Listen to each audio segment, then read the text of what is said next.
नमस्कार, सुप्रभात। एक बार फिर से स्वागत है आप सभी को मेरे YouTube चैनल हिंदी प्लेटफॉर्म पर। अभी आपने हमारे पिछले वीडियो में आपने कबीर की साखी पर मैंने बात की जो आपने देखा होगा।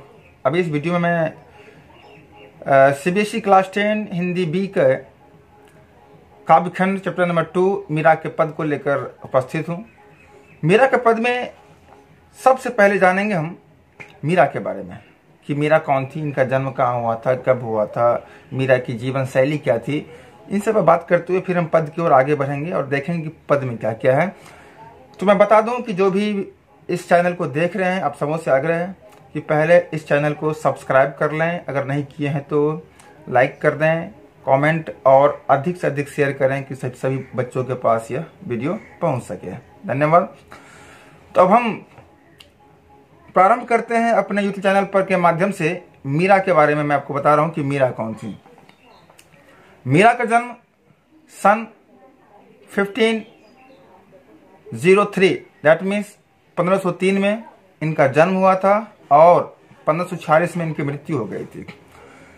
मीराबाई का जन्म जोधपुर के चोकरी कुर्की गांव में हुआ था 1503 ईस्वी में। ठीक है, ऐसा माना जाता है, मैंने पहले ही कह दिया है, आपने मेरे उस पिछले वीडियो में आपने देखा होगा कि मैं कई बार कहा हूं, जो भक्ति काल के जितने भी कवि या कवित्री हुई हैं या हुए हैं, उन सबों के जन्म और मृत्यु में काफी मतभेद है। इसीलिए हम सही निष्कर्ष पर नहीं पहुंच सकते कि यही सही है। फिर भी आपके पाठ्य पुस्तक में जो अभी दी गई है वही सत्य है और वही सही है। ठीक है, तो 1503 इनका जन्म जोधपुर के चोकरी कुर्की गांव में, राइट।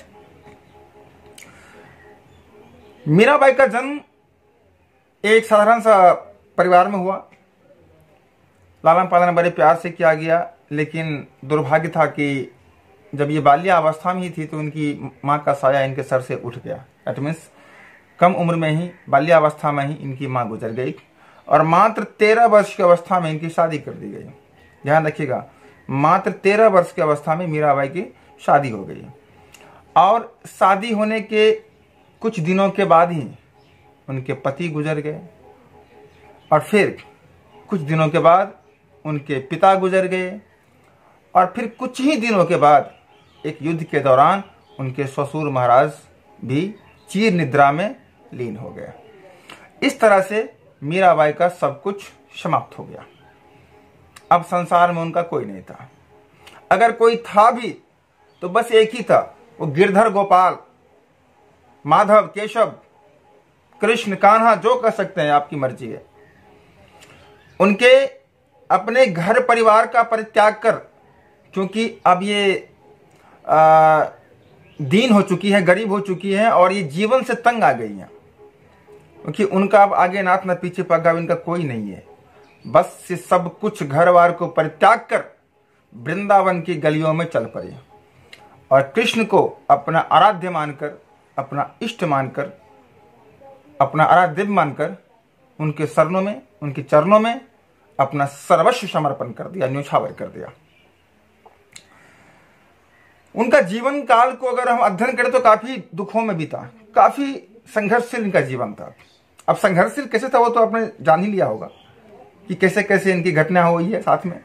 और फिर कृष्ण के शरण में जाने के बाद भी काफी मुशक्कत की है उन्होंने।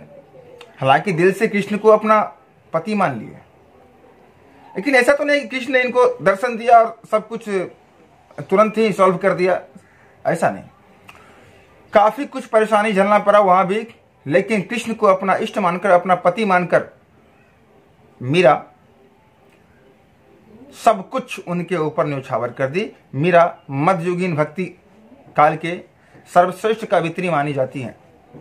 जिस समय कबीर, रैदास, सूरदास इत्यादि का अंत हो रहा था, उस समय मीरा पनप रही थी, जन्म ली थी। आपने देखा होगा कि 1518 में कबीरदास और रैदास की मृत्यु हो गई है और मीरा का जन्म कब हो रहा है? 1503 में। तो इस बात से आपको अनुमान लग गया होगा कि यह भक्ति काल के मध्ययुगीन कवित्री हैं ये। ठीक है,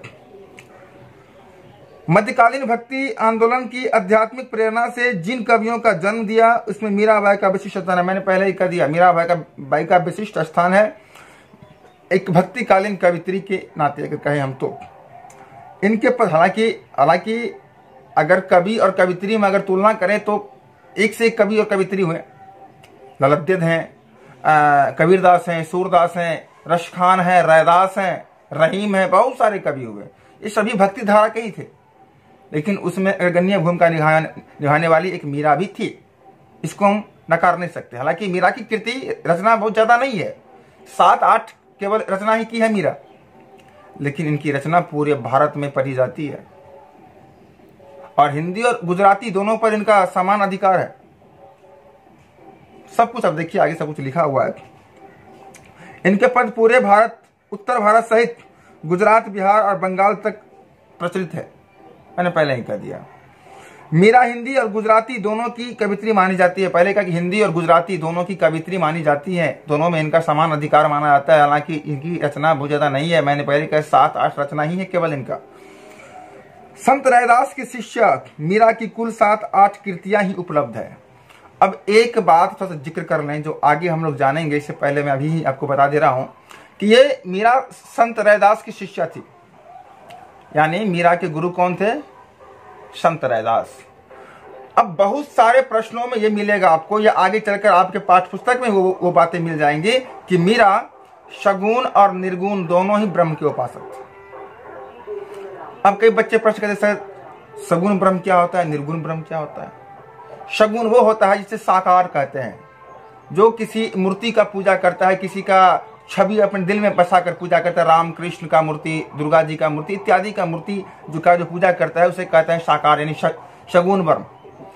और जिसका कोई आकार नहीं होता, केवल ब्रह्म को मान लेता है कि ब्रह्म है कोई, है ना, सत्य है, ईश्वर है, प्रिय है, प्रियतम है, उसे मानकर केवल पूजा करते हैं तो होता है निर्गुण ब्रह्म, जिसका कोई आकार नहीं होता है। जिस पंथ कहते कौन? कबीरदास, रैदास। तो रैदास की शिष्या थी। हालांकि मीरा सगुण ब्रह्म की उपासक थी, नो डाउट, क्योंकि कृष्ण के छवि को अपने मन में बसाकर उनको अपना पति मानी थी, ये ध्रुव सत्य है। परंतु रैदास की शिष्या होने के नाते ये निर्गुण ब्रह्म के भी उपासक थी, क्योंकि रैदास की जो एक शिष्या थी ये, जिस कारण से ये निर्गुण ब्रह्म में भी कुछ कुछ विश्वास रखती थी। और जब कृष्ण की छवि अपने मन में बसाकर जब उनको अपना पति मानकर जब पूजा करती थी, उन पर सर्वस्व समर्पण कर देने के बाद जो उनको मानती थी, तो वो हो गया सगुण ब्रह्म। जब केवल ब्रह्म में लीन होकर जब उनको याद करते हैं तब वो निर्गुण ब्रह्म की उपासक बन जाती है। लेकिन जब सर पूछेगा कि सगुण ब्रह्म या निर्गुण ब्रह्म तो क्या दें हम, देना ये पड़ेगा आपको कि सगुण ब्रह्म और निर्गुण ब्रह्म दोनों ऑप्शन में से कोई अगर एक हमें चूज करना होगा तो नो डाउट बेहिचक सगुण ब्रह्म को हम चूज करेंगे। अगर कहीं ऑप्शन में मिलेगा कि सगुण और निर्गुण दोनों, तो ऑल द बेस्ट, है ना। मीरा की भक्ति दैन और माधुर्य भाव की है। दैन, मीरा इस पद को जो लिखी है, और खासकर मीरा जब कृष्ण की भक्ति करती है तो अपने आप को तुच्छ, दीन दुखी मानती है कि मेरे पास कुछ नहीं है, मैं दरिद्र हूं, गरीब हूं, भिखारन हूं, चाहे जिस रूप से हो, मैं दरिद्र हूं, भिखारन हूं, मैं बस तेरे शरण में आया हूं, तुम मेरा उद्धार करो। कैसे उद्धार करो? तुमने बहुत संसार में बहुत का पालन किया है, बहुत को तारा है, तुमने सबका उद्धार किया है, गरीबों को उद्धार किया, तुमने पापियों का भी उद्धार किया है, मैं मीरा तेरी दासी हूं, तुम मेरा भी उद्धार करो। तो मीरा दैन्य भाव, अपने आप को दीन दुखी मान करके पद की रचना करती हैं, और उनके पद में और उनके भक्ति भाव में मधुरता व्याप्त रहती है। मधुरता, मधुर मतलब कहने का मतलब ये है कि अगर मुझे कोई कहे कि किसी को मारना है ना, सॉरी इसी को थोड़ा सा आप निगेटिव नहीं लीजिएगा, मैं एक आपको समझाने का प्रयास कर रहा हूँ कि मुझे कोई कहे कि किसी को मारना है और मुझे एक बंदूक दे दिया हाथ में, और मुझे अगर ये पता हो जाए कि उसे डायबिटीज की बीमारी है, तो मैं तो उसे 2, 4, 5 रसगुल्ला खिला कर ही मार दूंगा मैं, है ना। तो फिर अपना हाथ गंदा करने का क्या जरूरत है? दैट मीन्स जो मेरी मीठी बोली से ही अगर मर जाए, धराशाही हो जाए, जैसे गोपियां कहती है ना कृष्ण के बारे में कि जब कृष्ण बांसुरी बजाएंगे तो मैं अपने कानों में उंगली रख लूंगी। जब कृष्ण मुझे ढूंढने आएंगे तो मैं घर में छिप जाऊंगी। परंतु रे माई, अगर मेरे सामने आकर कृष्ण अगर मुस्कुरा दें तो मैं धराशायी हो जाऊंगी। तो होना ही है, अगर कोई मीठ से ही, कोई मधुर भाव से ही मर जाता है तो फिर क्या उससे जरूरत है जहर देने की। तो बात ये नहीं है, बात ये है कि मीरा की भक्ति में मधुर भाव है, बहुत ही मधुरता से कृष्ण को पूजा करती है इष्ट मानकर।